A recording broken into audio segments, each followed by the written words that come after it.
Hello everyone, welcome back to our channel నివీనిత్వి cooking and vlogs. ముందుగా మీ అందరికీ కూడా నమస్కారం అండి.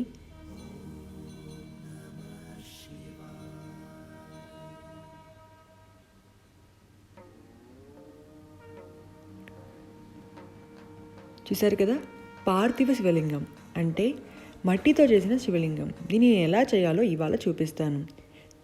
ముందుగా పుట్ట మన్నుని, అంటే పుట్ట దగ్గర ఉన్న మన్ను ఉంటుంది కదండి, అది తీసుకోవాలి. లేదు అంటే ఎవరు తొక్కని మన్ను తీసుకోవాలి. అది కూడా లేదంటే తులసి చెట్టు దగ్గర ఉంటుంది కదండి మట్టి, ఆ మట్టిని తీసుకోవాలి. అంతేకాని ఇంటి పక్కన ఉన్న మట్టి, అలాగే ఇంటి ఎదురుగా ఉన్న మట్టిని అలాగే తీసుకోకూడదు. ఎవరో తొక్కని మట్టిని అయితే తీసుకోవాలి. అందుకే పుట్ట మన్ను అయితే తీసుకుంటాం. అక్కడ ఎవరు తొక్కరు కదండి, నాగదేవత ఉంటుంది కాబట్టి. సో ఆ మట్టిని అయితే తీసుకోవాలి. ఆ తర్వాత గంగా జలాన్ని కానీ లేకుంటే తీర్థాన్ని కానీ వేసి చక్కగా కలుపుకోవాలి. ఇందులో ఉన్న ఉండలు అన్నీ కూడా చక్కగా తీసేసి నీట్గా కలుపుకోవాలి. శివరాత్రి రోజున కానివ్వండి, సోమవారం రోజున కానివ్వండి, అలాగే 16 సోమవారాల పూజకి దీనన్నిటికీ కూడా పార్థివ శివలింగాన్ని, అంటే మట్టి శివలింగాన్ని అయితే వాడతాము. ఈ మట్టి శివలింగంని వాడడం వెనుక ప్రత్యేకత కూడా ఉంది. ఆ పరమేశ్వరుణ్ణి లింగాకారంలో పూజించడం అనేది ఒక ప్రాచీన కాలం నుంచి కూడా వస్తుందండి. ఇది ఎప్పటి నుంచి వచ్చిందని కూడా ఎవరూ చెప్పలేరు అన్నమాట. సో శివలింగాన్ని పూజించడం అనేది ఒక గొప్ప వరం లాంటిది. లింగము అంటే శుభప్రదమైనది అని. సో శుభప్రదమైన లింగాకారము అంటే శివుడు అంటే శుభప్రదము, లింగము అంటే సంకేతము, సో శుభకరమైన సంకేతము అని అర్థము. సో షేప్ అనేది ఎలా చేయాలి అనేది నేను వీడియోలో చూపిస్తూ ఉంటాను, చూస్తూ ఉండండి. అలాగే శివుడిని చాలా రకాలుగా అయితే పూజిస్తాం. అంటే పార్థివ శివలింగము, స్ఫటిక శివలింగము, పాలరాతి శివలింగము, అలాగే చక్కెర శివలింగము, పంచదార శివలింగము, పసుపు శివలింగము, అలాగే నవనీత శివలింగాలు చాలా అంటే చాలా రకాలుగా ఉన్నాయి.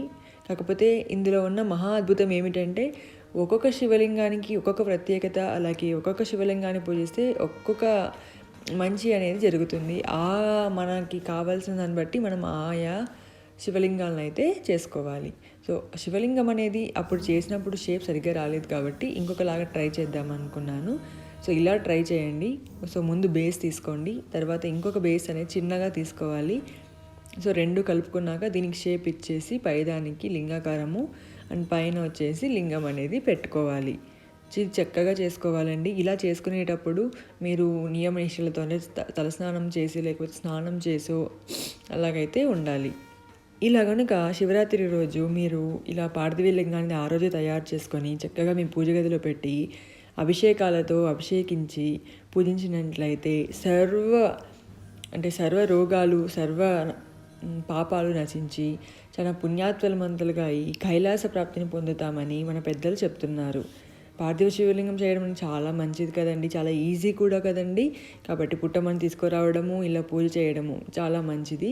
సో లేదు అంటే స్ఫటికలింగానైనా పూజించవచ్చు, లేదు అంటే పాలరాతి శివలింగం అయినా పూజించవచ్చు, అది కూడా లేదంటే వెండిది పూజించవచ్చు, లేకుంటే విత్తడిది పూజించవచ్చు. కాకపోతే ఇలా పార్థివలింగాన్ని పూజించడం వల్ల చాలా శ్రేష్టం. చూడండి, ఓవరాల్గా షేప్ అనేది రెడీ అయిపోయింది.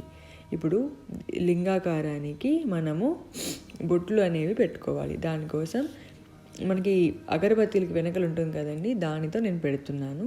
ఇలా పెట్టాక పసుపు కుంకుమలతో పెడుతున్నాను. యాక్చువల్గా దేవుడికి పసుపు అనేది పెట్టరండి, కుంకుమ మాత్రమే పెడతారు, గంధం బొట్లు పెడతారు.